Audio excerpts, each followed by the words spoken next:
This is the original esport racing game. This is iRacing.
This racetrack has certainly had its work cut out this week, from Porsche to the 24-hour race, and now Sunday night GT action. Yes, it's Daytona, USA, but not that Daytona as you know it, the one located in Florida in the United States of America. The Daytona International Speedway hosts the third round of Season 10 for the Aussie Mixed and Fixed GT Series, with all coverage today on Apex Racing TV. We're streaming live on the iRacing Esports Network. Welcome to this 5.69 kilometer circuit. That's 3.5 miles, depending on your units of choice. We are using that road course layout of Daytona. That includes the infield section that you can see, and of course the famous International Horseshoe. There's a lot of banking involved around Daytona. It's 31 degrees here. Top speeds of up to 280 kilometers an hour in these GTE cars that field our Aussie talent today. 12 corners anti-clockwise, and 450 meters from pole position to turn one. That rolling start is going to be ever critical, ever pivotal to the race today. From Jonathan Simon, myself on hand in the commentary booth, Daniel Lead alongside me, Scott Newton behind the scenes in production. Daniel, this is a chance for everyone today who's taking part in the Daytona 24 hours. It's quite a, we should say, a shorter, smaller field than we usually have, but everybody's still going to have the same amount of grit on in our 45-minute sprint format. Yeah, exactly. Good evening to all the viewers tuning in. Thanks a lot, Jonathan. And yeah, as you say, I mean, we've got the iRacing Daytona 24-hour currently ongoing for all those still participating in the second race tonight. So for all the drivers that are out here, I know a few of the guys currently still running in that second tier race, able to get out tonight, have a little bit of a run, a little change of pace. Obviously not as much pressure, but still a fair amount of pressure counting towards a championship at the back end of this. A couple of key things you did touch on there too tonight with the track layout. Obviously we are on the road course. There's about a handful of really key spots that all these drivers are going to have to be really cautious of, especially on that opening lap. The run down into turn one, we're going to see a huge amount of 2 and 3 wide action, especially later on in the race. The run out of turn 6 up onto the banking, and then the run down in towards the bus stop. The big thing that we'll have to keep an eye on, and it'll only be used one time for all these drivers tonight, will be the exit through the pit lane. And that wall on the out run there comes up very, very close, and we have seen many drivers on cold tyres steer into that wall.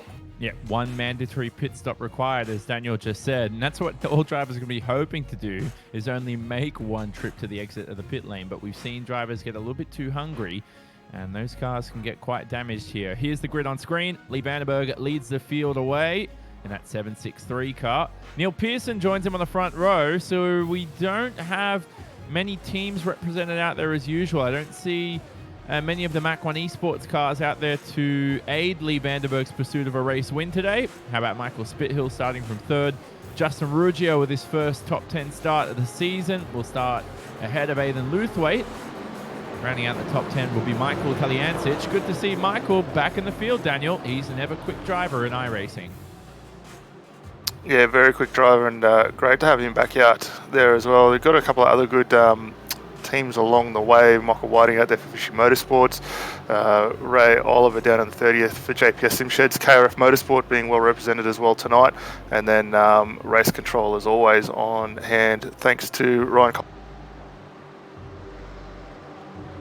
Yep, that's Ryan Colsat in the 001 car, who will be manning Race Control. This is the rolling start. We're about to begin proceedings today. The pace car is going to pull in. This is Lee Vandenberg. He already floors it. We're going to go green for 45 minutes of racing. And the BMW of Vandenberg, I mean, he's already pulled to the outside line, so he looks to have this advantage here through the first few corners. Ahead of Michael Spithill, but it's Pearson who's demoted to third. Yeah, great jump off the line there. Vandenberg doing everything he needs to do to keep that car down the inside and gaining really good track position. He's actually opened up a good little gap over Spittle. The rest of the field getting through nice and cleanly as well. Certainly are. Now through the first few corners. Seems like a pretty clean start for the moment. Ruggio remains in fourth. Luthwaite's dropped off just by about half a second. Look down the back end of the order. The first Ford I see there in the top 20 is Nick Sanfilippo. He's in the 19th position on the attack on Rob Crisdale. We're watching Brenton Hawkins, though, in that Pulse Racing Team car. Yeah, good run from Hawkins there. Up a couple of spots from where he started, which is good to see. And finds himself still in the 8th position, working his way out onto the banking for the first time. And it's going to be a site a lot of these guys are going to use just for that little bit of a breather, and they'll look to get some really solid drafts on the run down in towards the bus stop chicane, which they're heading into now. Yep, and this is Hawkins. So the bus stop chicane, it's a tough one. Everybody, pretty much a single file, isn't it here, Daniel, today, right? Because you got the 35 degrees of banking, but that bus stop, I mean, when we see too wide through there, Daniel, it doesn't end well. No, not at all. It requires a lot of give and take from both drivers. You'll see a lot of the guys trying to get down the inside to force that move, and you can get quite lucky if you're the car up on the outside. You can brake a little bit early, cut back in behind, and potentially look to get the run on the exit and set yourself up for the run back up towards turn 1. Now through turn 1, yet again, very clean start, isn't it, for this field right now? You talked about overtaking spots, Daniel, as we watch Paul Wood here. Paul Wood's down the back of the pack, who's going to have to try and make his way past Talyancic, who hasn't had the best of getaways, but Talyancic, he's lost the draft from Mr. Butler ahead in the 10th position. And what's so critical about this circuit is we know the race can go down to the final lap, and that draft could be the difference, as Bruce Ross has had a moment off the racetrack. Yeah, Bruce down a couple of spots down into 24th position. He's dropped about 2 seconds off Sal Galante up ahead in the Pulse Racing car, so a little bit of work to do, but it doesn't look like any damage on that vehicle for him as well, so he should be able to recover through the infield. Yeah, Vandenberg's extracted that lead now, 0.6 of a second. Look at the banking though, Daniel, at this circuit. I mean, what's the highest banking? I should have searched up this fact, to bring up the fact to the commentary booth, but Daytona is one of the most banked circuits out there in the world when it comes to banking. And you talk about Formula One trying to get Zandvoort up to 18 degrees. Man, those cars would struggle to last around Daytona in the road course. Yeah, definitely. I think the only other circuit that probably gives it a run for its money would be Talladega, where it's 2.5 mile, a little bit higher banking for the higher top speed there. So for a circuit like this that incorporates a road course, it's going to be something that the guys will really trim out the back end of those cars, and we're seeing it now with Neil Pearson going for the run down the inside. They'll really be working for that top speed advantage that they can get. Yep, here's the DPR racing car. He's having to slot into the 3rd position. Remember, Pearson started from 2nd. It's still the 3 BMWs who started in these top 3 positions, manning those spots for the moment. Pearson, what, did he have a peek up the inside there, Daniel? I'm not sure. Was he defending possibly from Ruggia? Because Ruggia's on the attack. Yeah, it's a little bit of defensive work there. Justin just slotting in behind. He's going to be desperate to get a move done here on the run into 5. Sorry, not able to do it around the outside, but setting himself up for a good run on to turn 6. And then you've got that little bit of a bump on mid-corner that these guys will really be needing to keep an eye on. You can see them working through that now, trying to get that traction down and working on what advantage they can get for the top speed at the end of it. And this is Aidan Luthwaite from the 5th position. So there's a 30-second stop and hold penalty for Stephen Bartholomew. Now, was that the incident we saw on screen for a moment? I'm not sure. Didn't get the best of looks at it. Hopefully get a replay on that sometime soon during the race. But here they go single file through the bus stop yet again. Your experiences through this circuit, Daniel, have you had some good times, good memories here in the past? Yeah, look, it's a circuit that I've had a lot of fond memories of a couple of years back, and even early this morning, cutting quite a few laps for the 24-hour. It's a circuit that once you can get into a rhythm, you can really work on gaining consistent lap times. And it's a circuit that does reward you with the passing opportunities that you can get as a result of that consistency. David Miller down the back of the pack, the privateer. Miller under attack from Crisdale. Crisdale's in that JP Simshed car, a team who you definitely know a lot about them for sure, Daniel, but JP Simshed have been in this series now for a number of seasons. Again, today it's just so weird seeing a lack of participation. 34 cars is a lot of cars for a normal series, but for the Aussie Mixed and Fixed GT series, it feels like we're running out of drivers almost. Well, yeah, I mean, by comparison to what we've seen in the first couple of races, I think we had close to a full field of 60 race 1 at Imola. Oh, a car going very, very wide. I think that was Michael Talyancic running off the circuit there. And one of those corners is very easy to do down into 5 there. So hopefully I think he's been able to regain no issues. Dave Miller with a mirror full of Rob Crisdale working his way up onto the banking. But a couple of spots there, especially 5, where it's one of those corners very, very easy to run wide as you come through the kink of 4. Lee Vandenberg here, as we look back at Michael Spidil working his way through the bus stop, and right there on the exit, a little corner, very easy to miss, where you can either gain a slowdown advantage, which it looks like we might have seen from Michael Spidil running very, very high on the banking at the moment, but you also have the option to run that 1X, which for the guys in the points is not going to be what they want to do later on. And 3 wide here as Ruggia splits the middle. He might even search for the lead here. He's got that big of a run, but the draft is going to go to Mr. Pearson. Lap time's almost identical, and now they're going to have to begin to form up. That's a brilliant move by Ruggia. Yeah, very decisive. We saw Justin have a little bit of issue last week out at Road America, so great to see him back on the rebound and working very, very hard, sitting in second spot, which is a good run. Last week's round winner Neil Pearson not too far behind, and trying again to get that DPR car up on the point. Here they go through the middle sector. We ride on board with our leader Vandenberg. He's led every lap so far in the opening 7.5 minutes, but this track is renowned for its slipstreaming and it's the ability to draft around here. How are the Ferraris going to go there in 4th, 5th and 6th here? Do you think they'll be beneficial, those drivers from the slipstream? Well, based on the speed of the Ferrari in today's 24-hour race, they've been very, very strong in a straight line, so I'd be very much looking forward for them to come back. You can see how strong that draft is with Justin Ruggia closing up on in the Porsche there. Thinks a little bit better of it, setting up for that run, but Ferrari is at the moment sitting in 4th, 5th, 6th, which is pretty good considering where we've seen them at the last couple of weeks. Exactly. In this field, you can run from 4 different cars. That's the BMW, the Porsche, the Ferrari. Don't see many Fords out there, but you can run the Ford. There are, I count 1 Ford in the field, so it's only Nick Sanfilippo today. Here's Jesse Butler, the Redback Racing driver.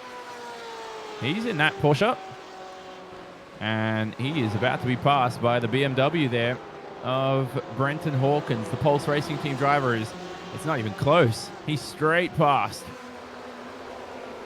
Jesse Butler there in the 9th position. Some position swaps down the top end of the order too. Looked like Pearson and Luthwaite were in a scrap. Luthwaite now into 3rd. They're alongside each other here for that final podium position provisionally. All the way down to turn 5. This long radius right-hander. It's Pearson up the inside. Luthwaite concedes, but we know how quick Aidan Luthwaite can be, Daniel. And yeah. we ride up. Go on. I was going to say, yeah, absolutely. I mean, last week was a stellar result for him, and likewise at Imola, they got the RSR cars up on in 2nd position for the finishing for both weeks, so that team coming on very. Of course, big thank you to series sponsors. That's Abruzzi Racewear, and Simfinity will come on board for our endurance series as a partner of the Aussie Mixed and Fixed GT series. Great to see this series on the iRacing Esports Network for the first time this season. Hope for many more in the future. This is Aidan Luthwaite. A little bit of a tardy exit out of the bus stop there. That's going to make or open up an opportunity for Matt Morris just behind that green Ferrari. You can see him in the middle rear view camera there, closing up ever closely under the rear wing, going for a move, and top speeds down here. We're expecting these cars to be just north of 280 Ks. You can see Aidan just tipping in at 282 on the run down, and takes a very defensive line to hold Matt Morris behind him. And up ahead, the lead change. Ruggia into P1. This was a prime position seat for Aidan Luthwaite. Whether you were watching that rear view cam, is Matt Morris going up the inside? It's difficult to see using that rear view cam, but Ruggia, nevertheless, up ahead, had the greatest run using the slipstream. Now the Porsche there, the Porsche of Ruggia looks strong. We are running fixed setups for the series, Daniel, but of course these cars are the series does try their best to balance these cars. Yeah, they do a fantastic job on the balance of performance for all 4 makes of car out there. Just seeing too a little bit of a spin for Jeremy Clark in the right racing car on Exeter 1. But as far as closeness of the BOP goes, Race Control do a fantastic job week in and week out, and we see a wide variety of cars up towards the And this is Martin Chris, like we saw. So Chris was in 13th. Car's angled. Have you ever driven an oval in the real life? You haven't just illegally gone to Calder Raceway and said, "Oh, let me try this out"? No, Calder way too far away from me, being a Queensland boy. But I think the ovals will be a lot of fun. Very interesting to just get a feel of how far the banking is. You can see Chris getting that move done into the bus stop. But I think it'd be interesting just to go see, and probably one of the advantages for any US-based track would be to go and check out some of the ovals. Yeah, exactly. There are some abandoned ovals out there, which we can go into in another moment's time, because Martin Crispier straight on the counter-attack is Paul Wood. Paul Wood, the Oz Sim Racers driver. Don't know if that outside line really works here. The lead is also looking close between Ruggier and Vandenberg, by the way, just so you know. Vandenberg, though, as soon as I started that sentence, lost about half a second, so he must have been extremely close. This is Vandenberg on screen now, down the back end of the order. No, excuse me, I saw him in third now for a second, but that's just our timing screen. Sal Galenti, I think, is pulled off the racetrack, so it's actually just blipped our timing screen a little bit. Yeah, we'll keep an eye on that, because there is a no escape rule within the series, so we'll keep an eye to see whether Sal's able to get that car back, or if not, we will potentially see a safety car triggered as a result. But I think he's been able to move that car onwards, so that's good result for him. We have had a couple of other cars down the pit lane as well. Simon Lada, Jeremy Clark's been in there, Steve Bartholomew, all coming in for a stop very early on as well.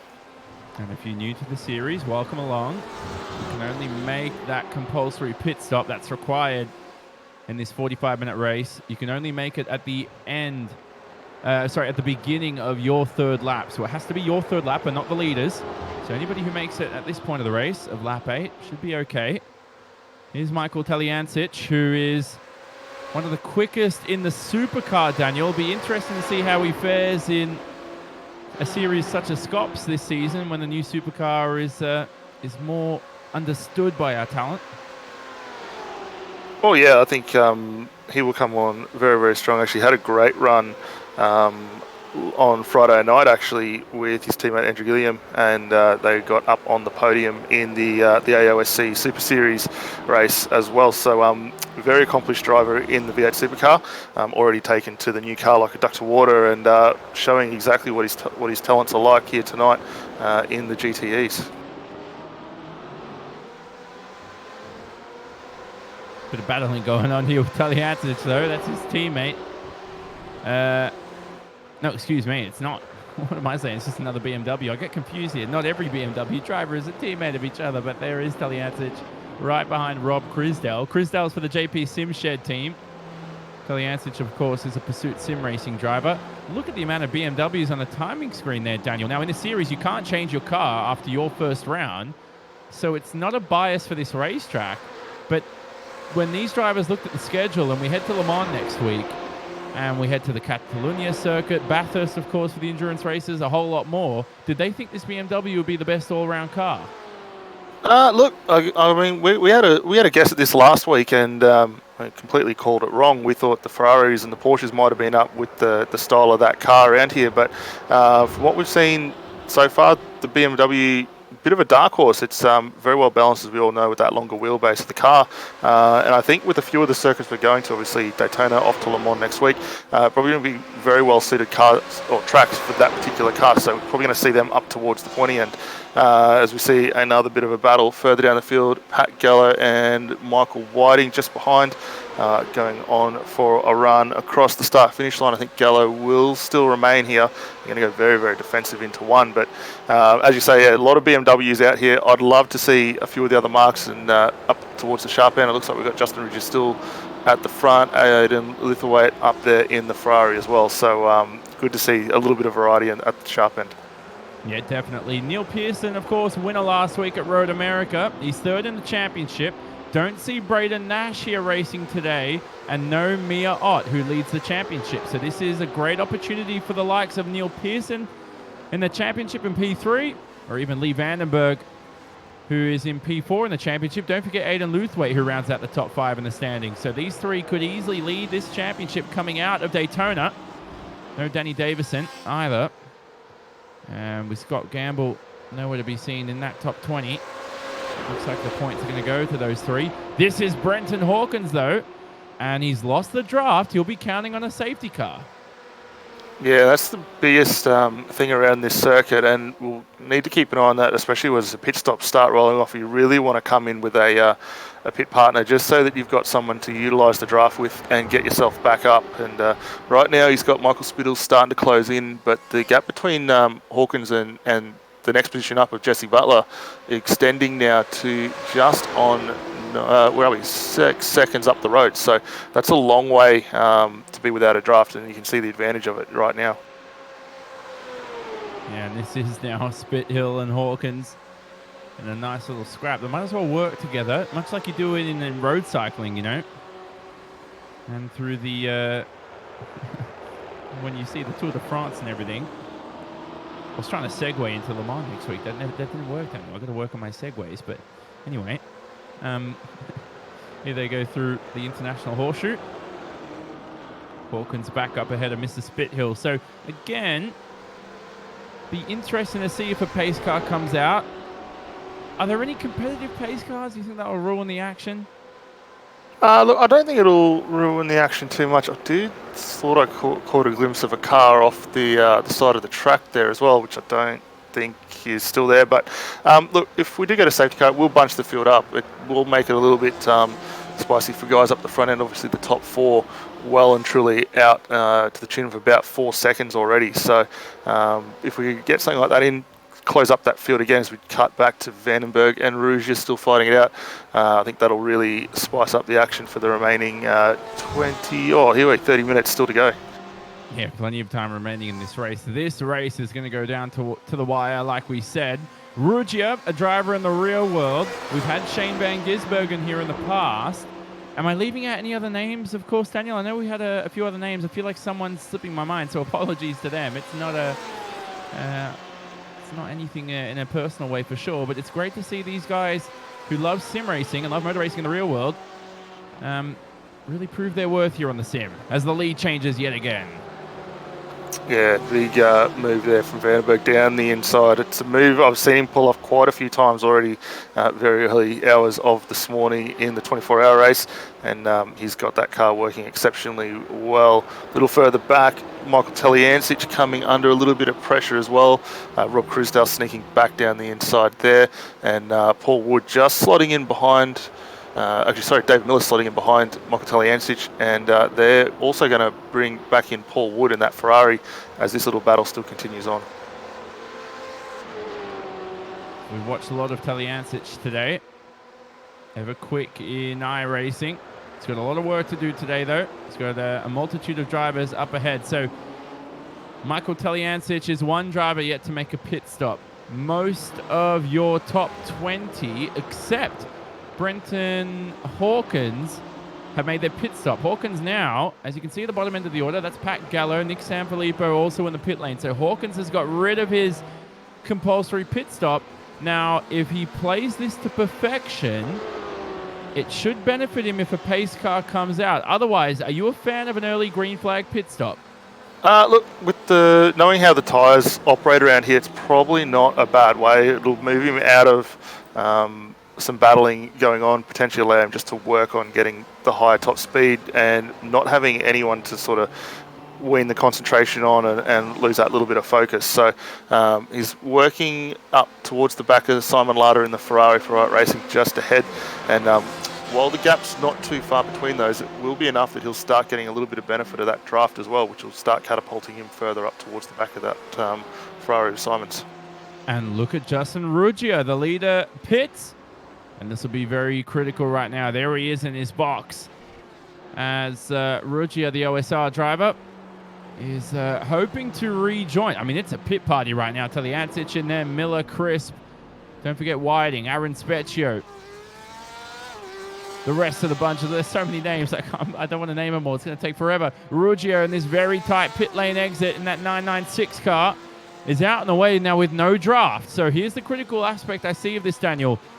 he doesn't allow Lee Vandenberg or Aiden Luthwaite to benefit from his draft, but he also doesn't gain from a draft. If I was him, I'd hope I was actually in a pack with some traffic. Yeah, I'd be looking to come out around another car similar to what we saw just before for Hawkins and Lada there, but being out on your own is a little bit hard and going to be a little bit of a challenge. I'll be interested to see now whether we see Vandenberg, Lithwaite and Pearson go to cover him off and drop into the lane this time by, or do they continue utilising that pack draft and push on a little bit further? And mind you, we've still got a little bit of lap traffic starting to come into play here, and that is the car of Lockie Brownlee, I believe, going a lap down. Next up ahead will be the car of Pat Gallo. You can see that racing line starting to darken as we see Aiden Luthwaite enter the box for RSR Esports. And he'll be hoping that his team can service that Ferrari as soon as possible. Here's some battling going on between Vandenberg and Pearson. Critical for the championship, as we discussed earlier. But they'll remain challenging for that P1 position for the moment. They shouldn't lose too much time unless they start scrapping away. There's our track map on screen to see the difference between Justin Ruggia and Aiden Luthwaite. Here is Ruggia now. I think he's got him right now. That's not even close. No, he should be able to cover that off quite well. You see him just dropping into frame now and under brakes there. We'll keep that advantage. Actually, Aiden will close up a little bit more than he was before, so that might potentially put him ahead now of Lee Vandenberg overall. I take that back. That was extremely close right now. So Aiden Luthwaite remains behind the leader there of Justin Ruggia. Not the best outlap for him. Now, will this promote Vandenberg and Pearson back into the lead? I think the longer you stay out could play beneficial, but we'll keep track of lap times, ladies and gentlemen. Here's Luthwaite. Not sure if he ran wide, Daniel, or just took a late apex. It's a hard one, that corner, because it does sucker you into trying to brake as late as possible. And I think he might have just missed that marker just a touch there. Fortunately, able to pull it up before it got to the grass and rotate that car around. Didn't hurt him too far. The gap has extended just a fraction now to 0.3 of a second, but obviously that'll be negated once they get up to speed on the run into the bump. Yeah, and here's Pearson entering the pit lane. Vandenberg continues. And Luthwaite closes in on our essential leader of Justin Ruggia. It's not confirmed 100% here, but we'll have a look and see as to where they'll end up. Spithill and Crisdale also in the pit lane, the 3 BMWs. So this is what we're watching right now. These are your two leaders. And where will Neil Pearson, if I can get his name correct, feed out? There he is on screen. Yeah, still waiting to get underway. Ruggia just closing up into the tri-oval now, and still yet to see Pearson. He's just come out of the lane here, so actually he's going to be a little bit more beneficiary here. He's going to get ahead of both of those two. Critical for Neil Pearson, and this is interesting because Vandenberg is technically ahead of Pearson, so Vandenberg could be our leader at the end of this pit phase, but for now though we're going to assume it's Neil Pearson, and there's a lapped car splitting them at the moment. Can't quite see who the lapped car is there, Daniel. I'm not sure if you can... is that a Pulse Racing Team car, perhaps? No, it looks like to be one of the JPS Simshed Ferraris. Let's see if we can get a name. I think that might be Roy Oliver. Yeah, it is. They're the 182, so not too bad, but quite interesting. Looking at the the pit stop times for both Neil Pearson, Ruggia, and Lithwaite. Pearson was a 12.9 stationary time, whereas Justin Ruggia 14.1 and Aiden Lithwaite a 14.6. So just over a second difference there, ultimately helping Neil. And as we say that, Lee Vandenberg is also in the lane now as well for his stop. Yeah, now excuse me, Ray Oliver is not a lapped car. I should say he's still in the battle, but he hasn't made his pit stop. So this is for track position, but we know Oliver could be into the pit lane this lap perhaps. But we'll focus on leaders Lee Vandenberg. Where will Matt Morris feed out? Don't forget Jesse Butler down the order 2 in the Porsche. And now all eyes are going to be on that VMW of Lee Vandenberg.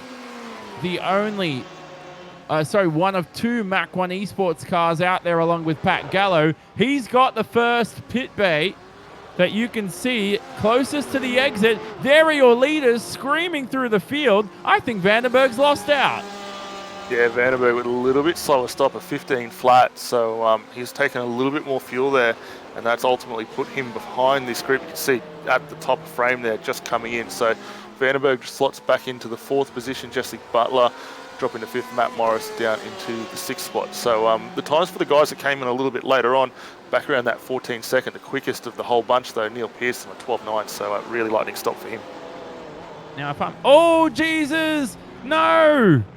That's Pearson in the middle of the racetrack. Vandenberg took no evasive action. Luthwaite leads, and more contact down the back of the pack.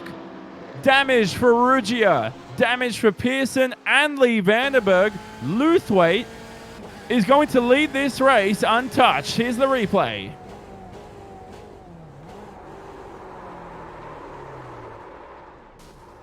Yeah, it was a really easy move there to do for Pearson. Just grabbed the rear brakes and around she went on him. Unfortunate.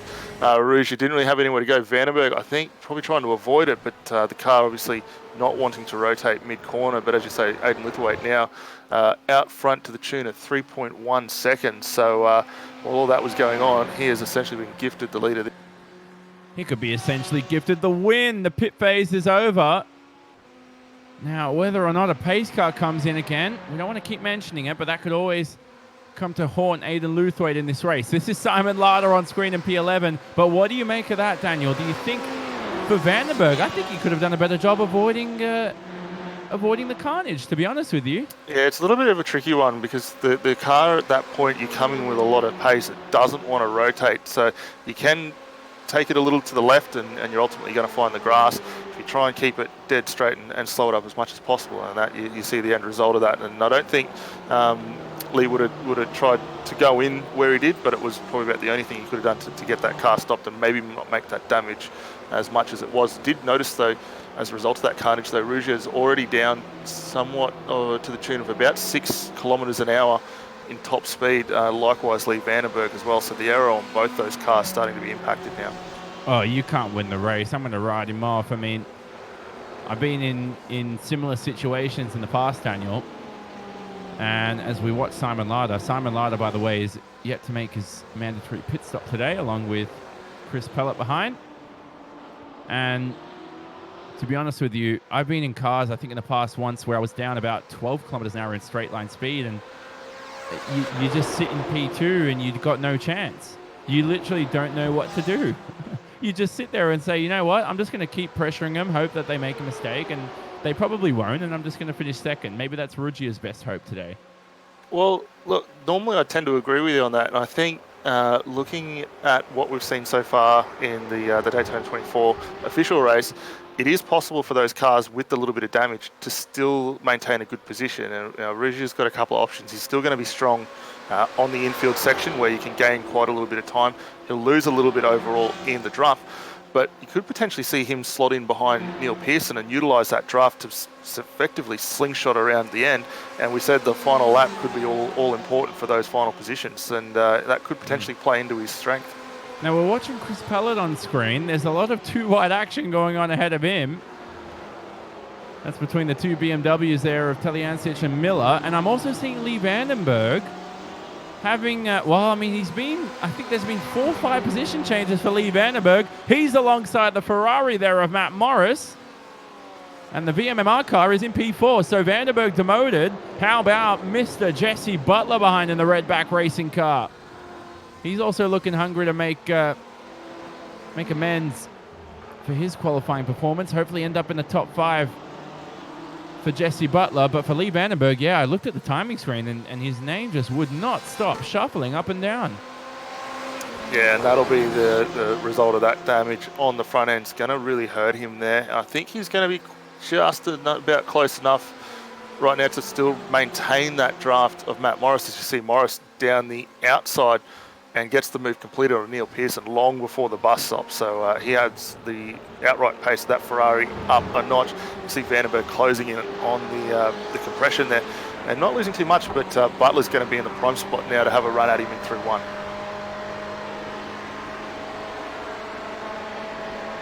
Right on board with Morris here. Have we forgot about him this race, Daniel? He's looked good. I forgot he was in the race. Now he's in P3. Well done, Matt Morris. Yeah, look, he's a driver we don't speak a lot of during the race, but he's a driver that definitely delivers in the position.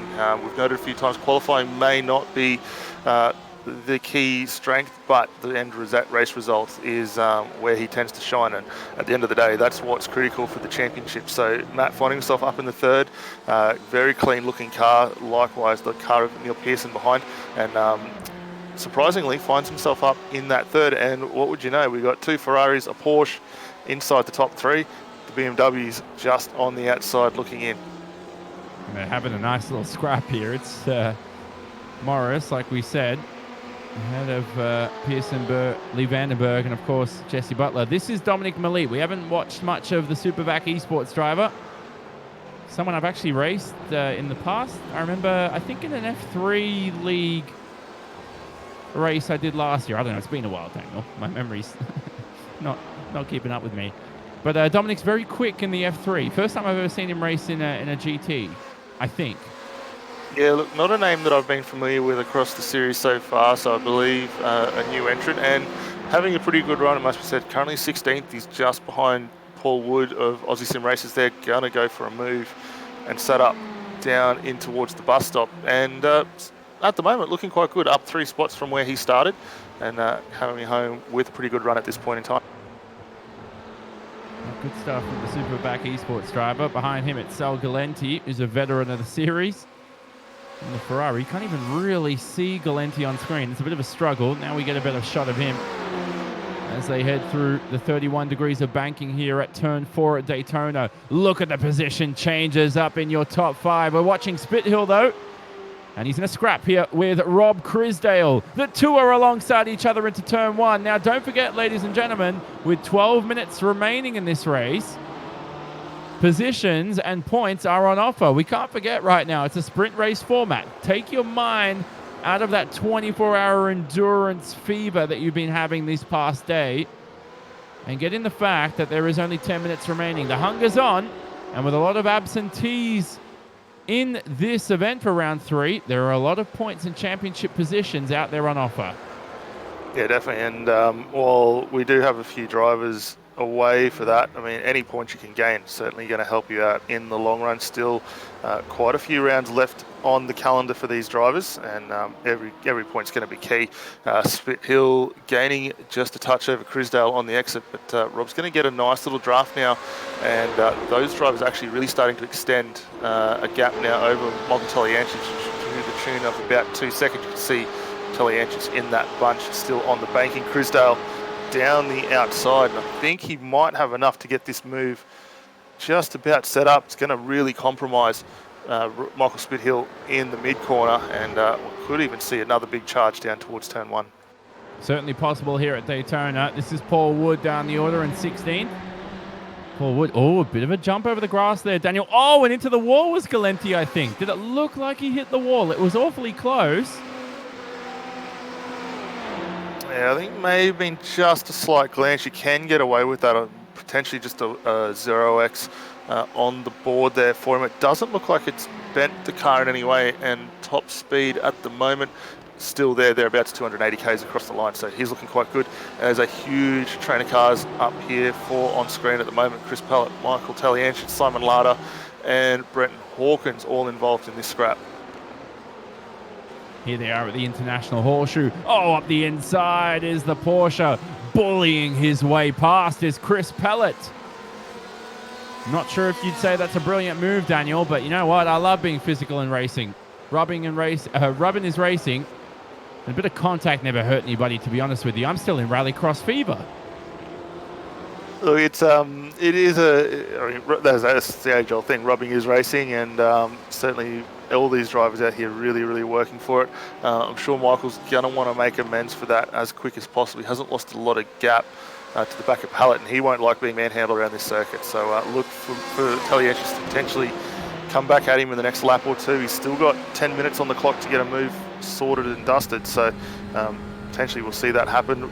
Sal Galenti on screen with at the moment, closing back in on Bruce Ross and Paul Wood, so that little bit of contact on the exit of the bus stop last lap hasn't impacted him at all. You can see him going very deep down just between the 1 and 2 boards, gets that car tipped in, settled a little bit nicer on the exit. So I don't think that contact's going to hurt him at all. Let's have a listen to Galenti. The Pulse Racing Team driver sits in 18th.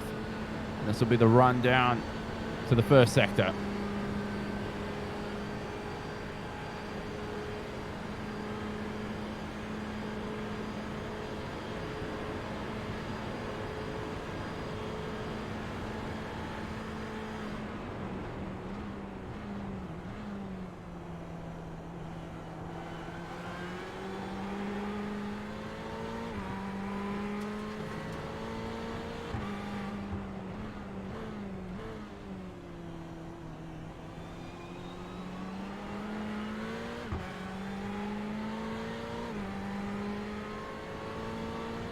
You know what, Daniel? This looks very entertaining, doesn't it, so far? I can't wait to see the back straight. Yeah, it's a really strong run here. Looks like all these drivers just doing enough to check each other up mid-corner. As you see Sal down into the International Horseshoe there, having to go all the way back down to first gear. So all these guys playing a little bit of the mind game tricks to slow each other up, gain a little bit of an advantage to try and retain those positions, which is great to see. Galenti now is a bit too far behind to benefit on the slipstream ahead. This is Chris Pellet. Under attack from Michael Taliancic. BMW is looking for the outside line. It doesn't really work here, but he can force Chris Pellet offline and compromise his exit here on the back straight. This will be turn 12 coming up this long left-hander. So obviously this is turns 3 and 4 when it comes to the oval layout at Daytona. Daytona, of course, Daniel, in a few weeks' time, in the real world, will be hosting the Daytona 500. Yeah, it's a big change of pace, obviously going from the road straight to oval only. And I mean, for the drivers to go around there, 3 and 4 wide action at time, it's a sight to. And Bruce Ross down the back end of the order. Everybody scrambling for positions. Bruce Ross was ahead here of Sal Galenti, as we were watching earlier. That's his teammate. 3 Pulse Racing Team drivers. You can only see 2 of them on screen, but there's 3 of them from 17th to 19th. Martin Crisp, who's behind Ross and Galenti, is, well, obviously, as I said, you can't see him on screen. He's just there in the back end of the shot. But now, with just over 5 minutes left in this race, how do you see this race so far, Daniel? Looks like Luthwaite is going to first position.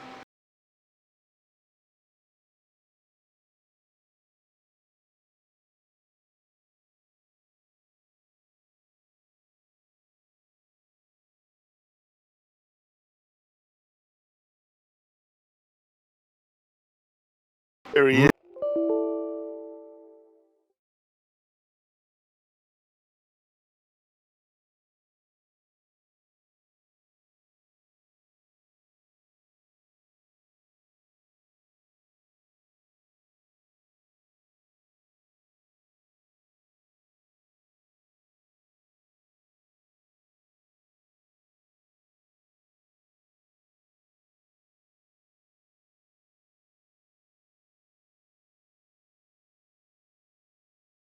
Back in, tucks in, and we'll reset again.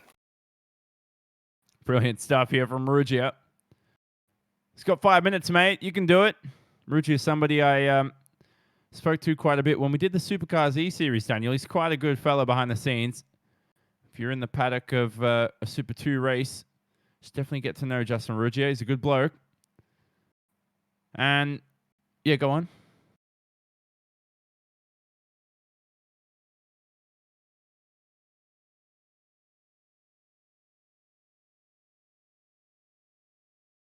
Now we keep an eye on that. Rouge is still sitting second, working his way out of turn 6, gets over that little bit of a bump, actually extends the gap just to a couple of tenths now, 5/10 of a second right behind him. Jesse Butler, Lee Vandenberg still looking to get involved, and we potentially could see 2nd through 5th change here right on the last lap, just on 5 minutes to go. Yep, just over 5 minutes, like we said. So, or just on 5 minutes, so excuse me, like you said. So, this race coming down to in the championship so far. He hasn't had the best of opening rounds. But for the likes of Vandenberg, now if I do this off the top of my head, I think Aiden Luthwaite should lead the championship.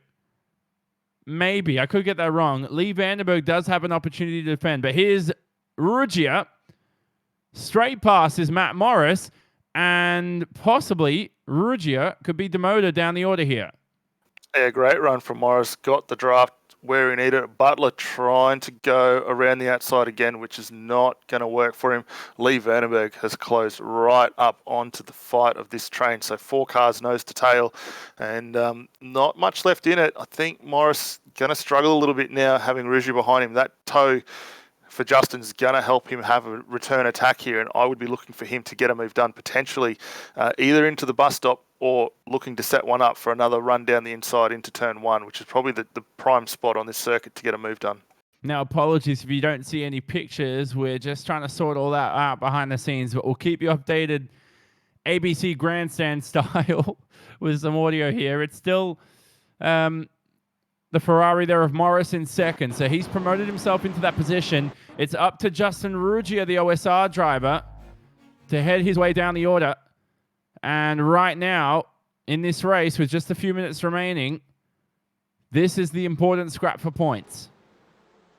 Yeah, it's going to be great to see what the outcome will be, because everyone, as I said early on, all going to be wanting to scrap over those points, and they will be key to setting them up towards the back end. Lithwaite coming around the line again. He's only going to have a couple more laps left in this one at this point, and he's actually extended that lead out now to just under 5 seconds. So all the pace of that Ferrari is certainly coming on strong for him. Yeah, let there be light, because we got pictures back for you to give you the rest of this race here. We should squeeze in. What do you reckon, Daniel? Maybe another lap in, I think. 2 more laps, possibly. Ruggia now demoted to 4th. It's Jesse Butler onto the podium. A brilliant race so far from Mr. Butler. Yeah, fantastic run for him. We didn't see him featuring up in the last couple of races, but getting the job done here right now. He's actually setting up for a big move now on Matt Morris. As you say, just under 2 minutes left on the clock here, so 2 laps still in the books for these drivers to make something happen. They're actually starting to dispense of Justin Ruggia behind, and I'm surprised Lee Vandenberg hasn't tried to stick the nose out and maybe go for a... Yeah, possibly. That's a sight for sore eyes, Jesse Butler's Porsche there. I love that livery. Daniel, it reminds me of the livery we discussed doing. For me, it's Scops. There's Butler here. Oh, don't tell me he's going to make the outside work.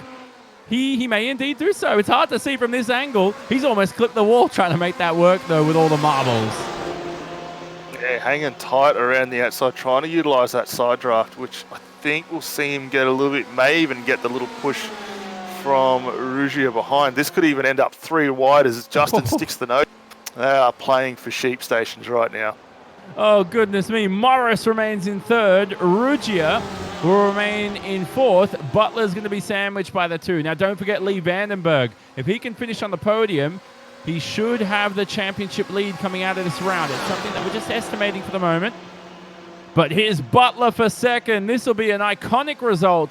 Luthwaite is about to cross the line and begin the final lap of the race. Yeah, and as we see, Butler just edging that Porsche ever so slightly forward. Ruggia trying to go the ultra-low line. Not going to pay off for him on the run into 1 there. He has to drop back. Morris holding tough, actually retains that 2nd position. So that's a good effort from Morris. And here we are with Vandenberg right at the back, going left, right. Doesn't know which way to go, trying to get a move done on Ruggia. Oh, well, look at the background. Vandenberg throws that BMW up the inside. There was a bit of contact between himself and Ruggia.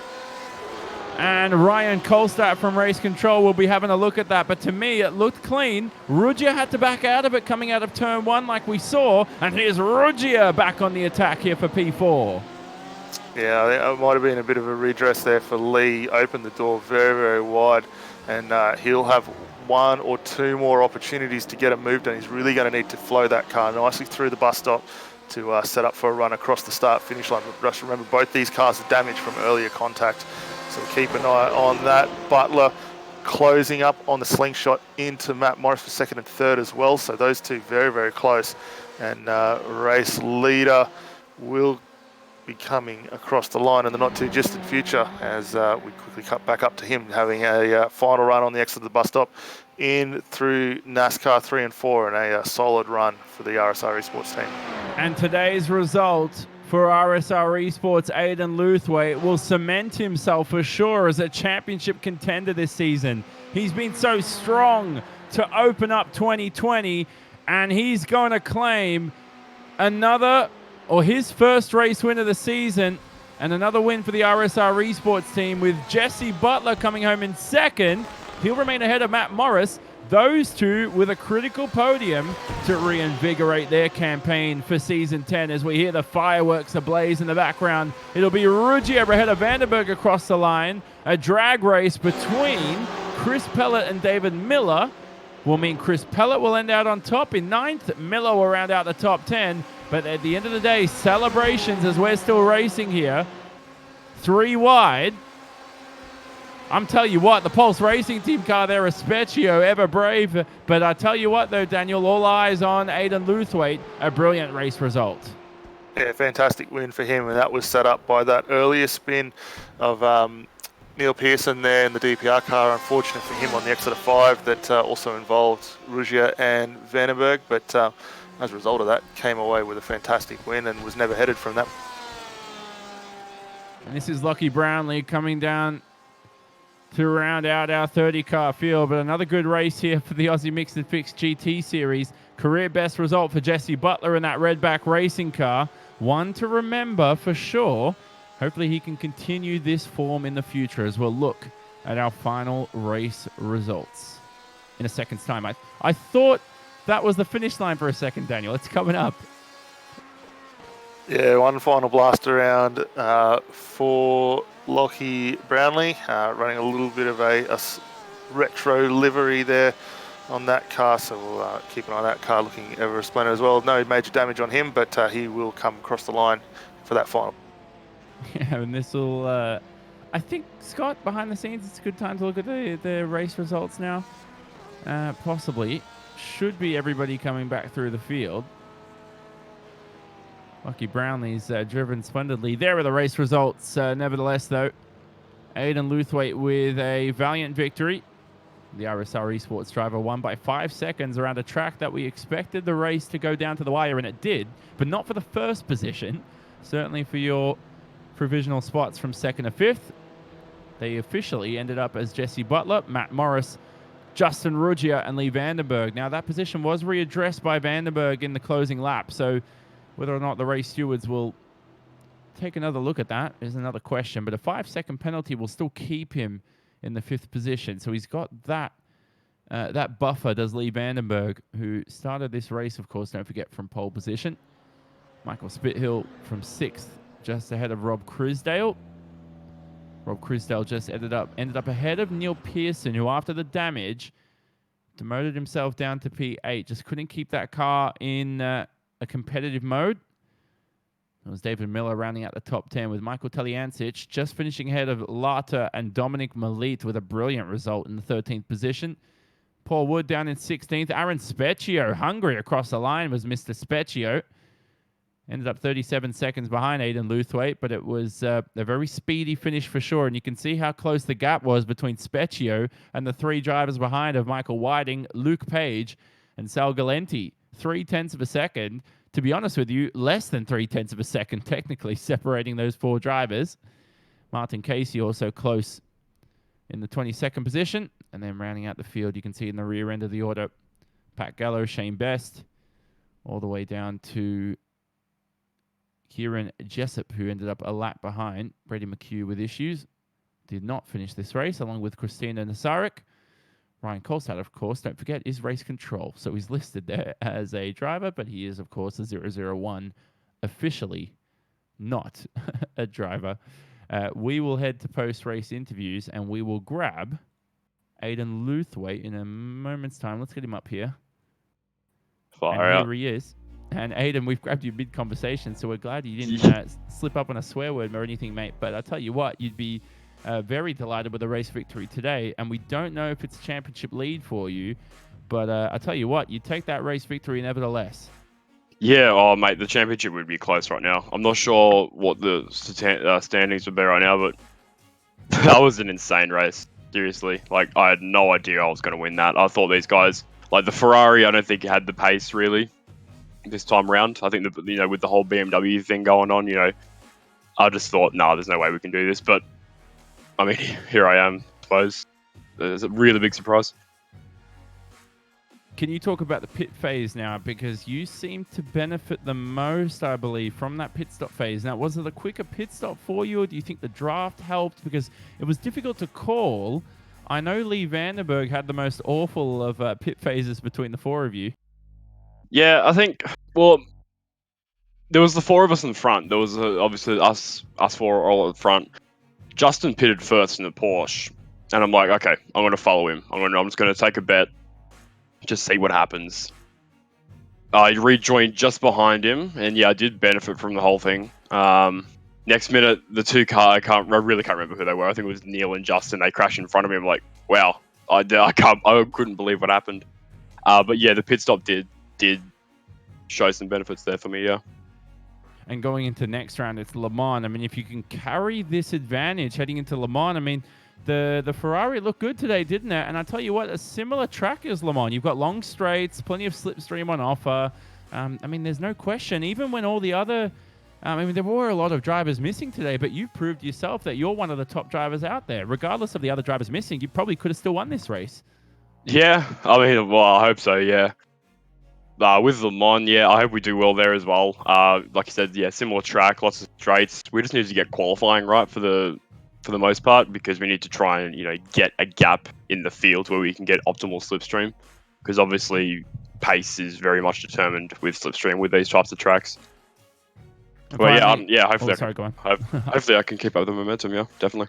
No, good. Sorry, mate. I tried to wrap you up there. I thought you were done. But anyone you'd like to thank before you go?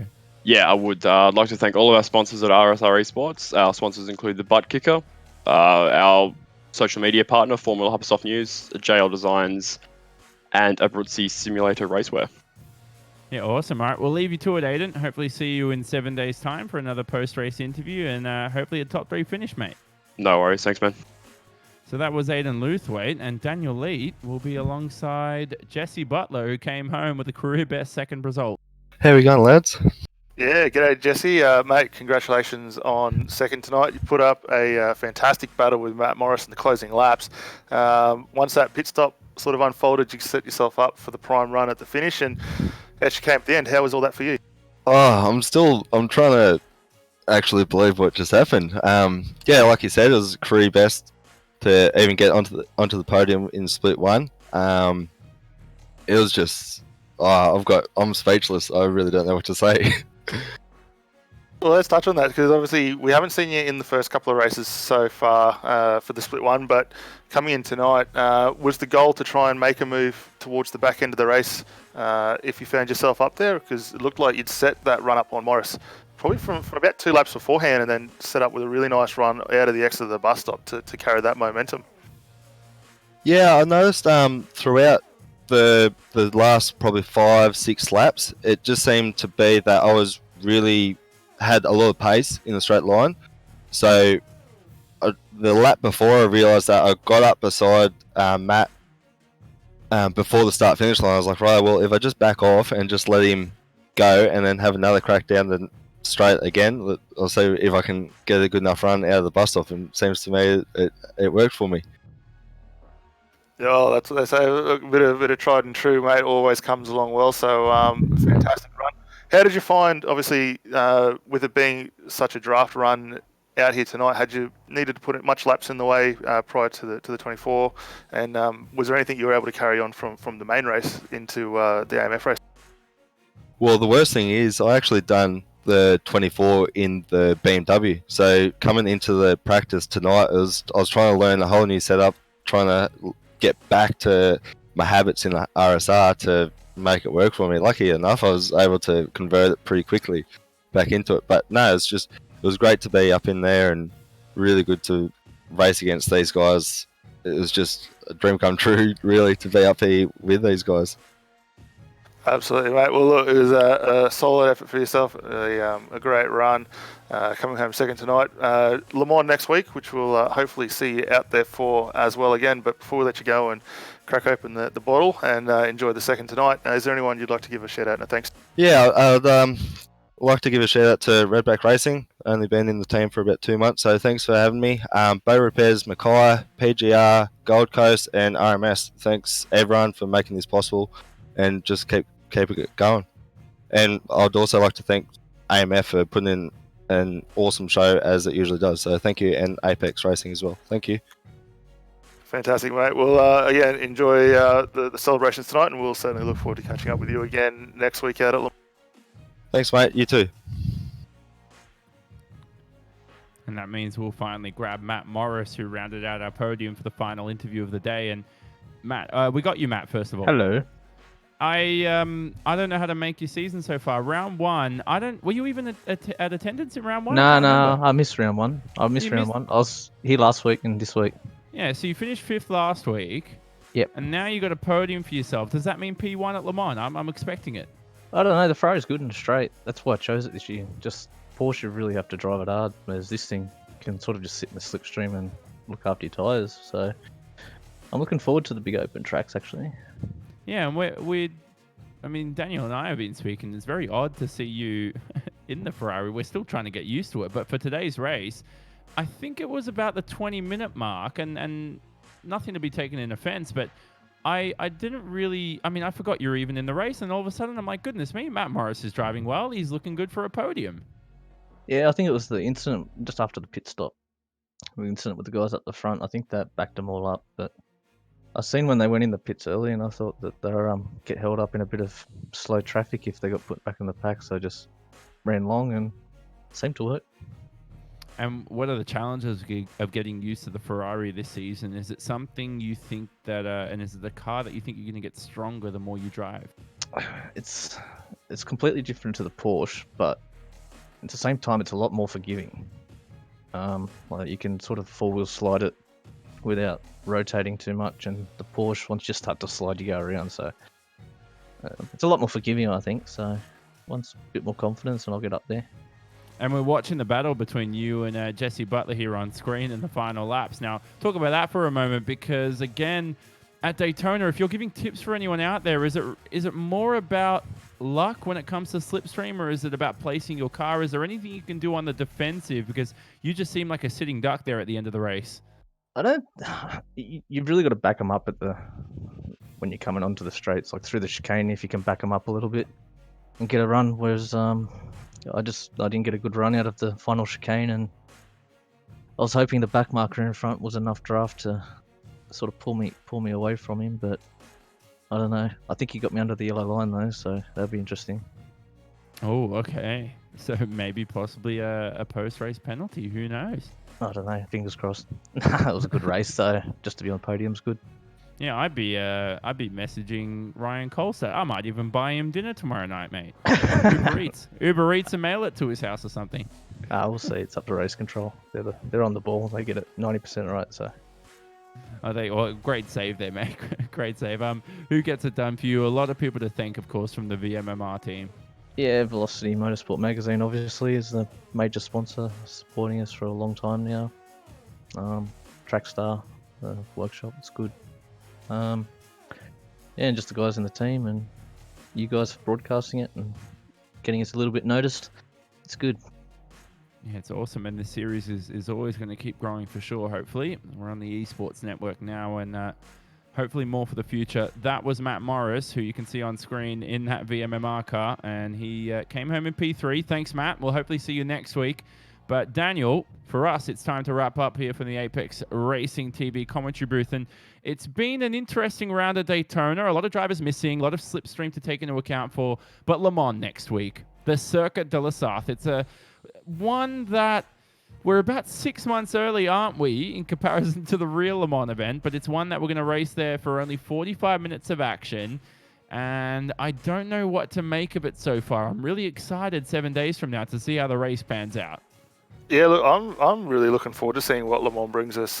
If it's anything to sort of go on from what we've seen tonight here at Daytona, I think we're going to be in for another great race, like we have been treated to so far throughout the first 3 races this season. So Le Mans itself really going to favour the draft, and for the guys here, being able to use Daytona is a bit of a, you could almost call it a test run, getting the feel for how they operate around each other, use that draft and where they can get the benefits from is really going to play into advantage. The big thing they're going to have to work on for next time out is you want to come to the lane with a teammate, utilise that draft down the Mulsanne straight, try and gain some advantage later on. So no doubt when we go back to Le Mans next week, when we have everyone back on deck, that'll be probably one of the key points that all these team managers will be talking to their drivers about to get the most out of that result.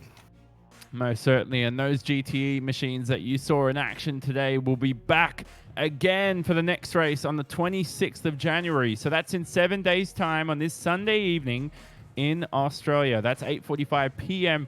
Australian Eastern Daylight Savings Time. Of course, 9:45 a.m. GMT, depending on where you live around the world. It will be around the Circuit de la Sarthe and host round 4 of the Aussie Mixed and Fixed GT Series, all broadcasted on Apex Racing TV, and we will be on the iRacing Esports Network.